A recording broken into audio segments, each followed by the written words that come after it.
Notícia muito importante para o agronegócio. Governo federal suspendeu a contratação de linhas de crédito rural com taxas subvencionadas a partir de hoje, dia 21 de fevereiro de 2025. Esse anúncio foi feito ontem, na quinta-feira, através de um ofício circular do Ministério da Fazenda, anunciando a suspensão da contratação de crédito rural com as taxas subvencionadas em todo o sistema financeiro nacional.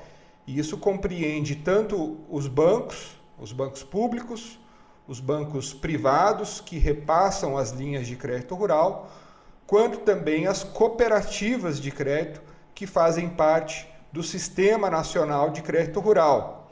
Então isso traz um reflexo muito importante para toda a cadeia produtiva do agronegócio, já que os produtores rurais, a partir de hoje, a partir do dia 21 de fevereiro, não conseguirão mais obter as linhas de crédito com as taxas previstas no próprio Plano Safra do governo, o Plano Safra 2024-25, que oferta, que disponibiliza taxas de juros a partir de 5% ao ano, chegando até 12% ao ano. Isso vai depender se é uma linha de crédito de custeio ou de investimento.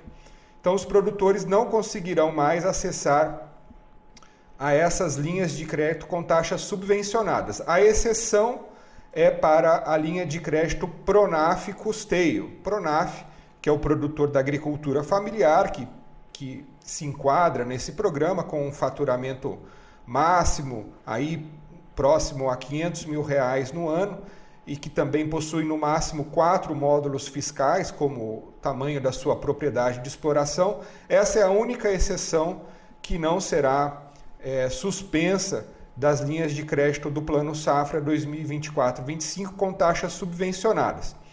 E a principal alegação do Ministério da Fazenda, do governo federal, é que essa suspensão acontece devido à falta de recursos, a falta de orçamento por parte do governo federal para equalizar esse diferencial da taxa de juros entre o valor que nós temos na taxa Selic, que é a taxa básica de juros de toda a economia e que hoje está em 13,25% ao ano.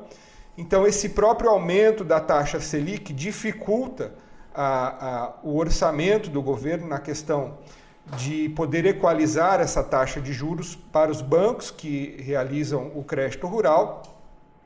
Lembrando que no ano passado, quando o Plano Safra 24-25 foi anunciado, a taxa Selic era de 10,5% ao ano e hoje ela está em 13,25%.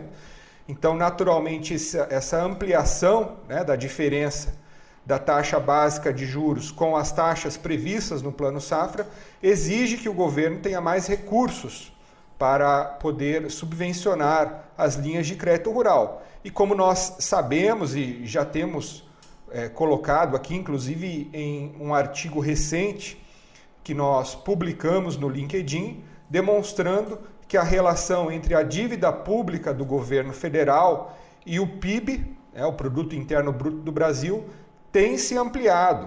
Ao final de 2023, a relação entre a dívida pública do Brasil e o PIB era de 76%, e ao final de 2024, ou seja, 12 meses depois, essa relação passou para 80%.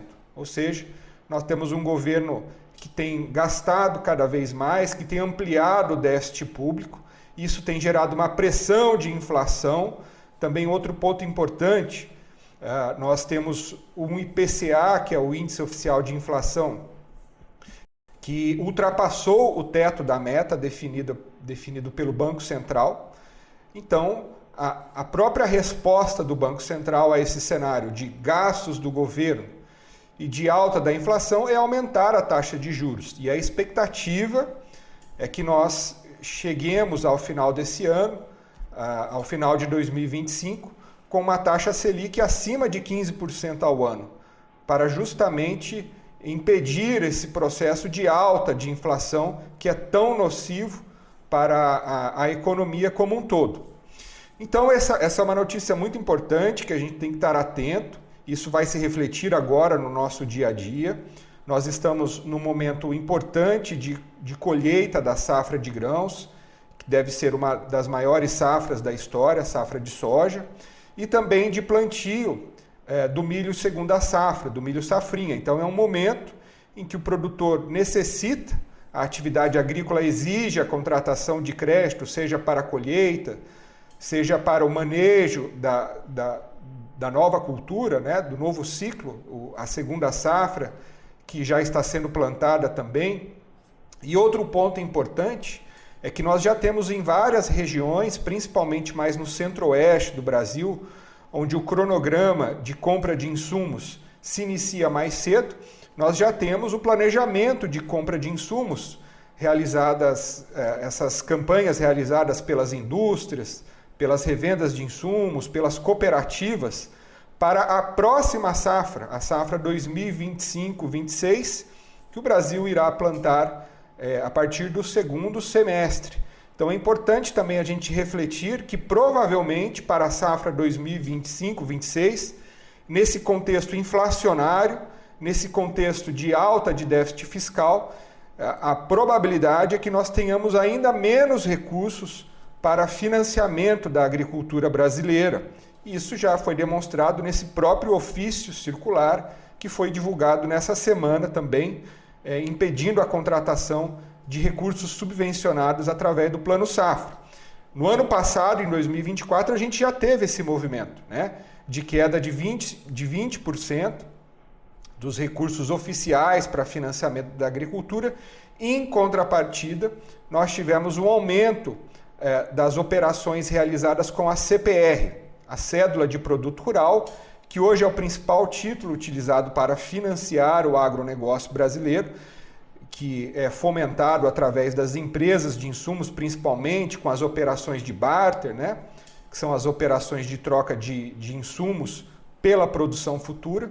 Então, nós teremos cada vez mais esse cenário em que as empresas de insumos precisam financiar os produtores.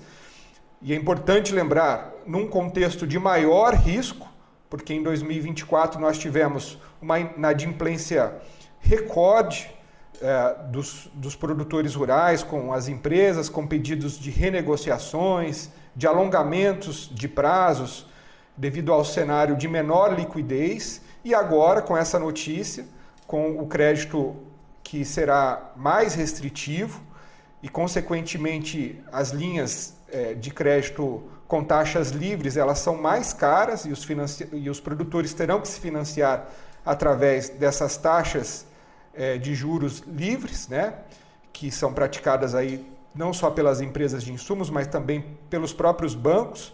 Nós teremos um cenário de menor rentabilidade dos produtores rurais, também um cenário de menor rentabilidade, menor liquidez para as empresas que revendem esses insumos, para as cooperativas, para as indústrias também.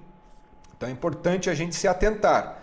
Lembrando que no ano passado nós tivemos também um recorde de pedidos de recuperações judiciais na economia brasileira, com mais de 2.200 empresas pedindo recuperação judicial, segundo dados do Serasa, e no agronegócio não é diferente. A gente tem esse aumento dos pedidos de recuperações judiciais e que exige estratégias que nós devamos construir para a concessão de crédito. E falando sobre isso, eu quero lembrar a você que nós realizamos recentemente uma live pela Aliare com a participação do Dr. Adalto Caneyuk, que é especialista, advogado e sócio da J. Hercílio de Oliveira Advogados, em que ele fala sobre as estratégias de concessão de crédito e de venda de insumos em processos de recuperações judiciais de produtores rurais. Então você também pode assistir essa live para obter essas informações. Então é isso, é importante a gente ficar atento. Infelizmente é uma notícia muito negativa, é uma notícia triste para o agronegócio, que tem esse papel tão importante de fomentar a produção de alimentos, de criar exportações e divisas, né, geração de dólares para a balança comercial brasileira, e com esse processo de interrupção dos recursos de crédito rural com a subvenção do governo federal, que são as taxas, são as linhas de crédito com taxas de juros mais baixas, certamente os produtores terão mais dificuldade de liquidez e também uma menor rentabilidade para a safra atual, a safra 2025 e também a safra 2026.